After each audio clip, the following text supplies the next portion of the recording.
ባለ ዘንባባ ናት ከቆሸሸው ልቤ ጸሎቴን የምታየው ምን ባሳዝናት እኔን መማር ማታቆመው ከአጣኗ ቤት ጻድቅ የተገኘች በጎደፈው ቤቴ ውበቴ የሆነች በስሟ መከራዬ ላይ መለሴ ሄደልኝ እናቴ ላይ ብዬ ላፍታ እንኳን ማይከፋኝ በህመሜ ብዛት ሞቴን እየጠበቁ እሷ መጣችና ቆሜ ተደነቁ።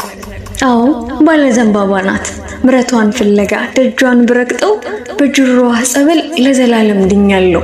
ቁጡ ናት ለሰይጣን ልቧ የሚያስፈራ አምኖ ለተጠጋት ምረትን የምትዘራ የከፋኝ እንደሆን ምስሏ ስር ሄጄ የኃጢአቴን ብዛት በንባዬ አውርጄ ቃላት ሳላወጣ አትኩሬ ካየኋት ባዘኔጣ እየተመለከተችኝ ካወራኋት እናቴ ደስታዬ ዓለሜ የሆነች ማርያምን ሰማዕቷ እኮ ለኔ ትለያለች። ያልተነገረላት የእምነት ምልክት የኔ እናት ባለ ዘንባባዋ አርሴማ ናት።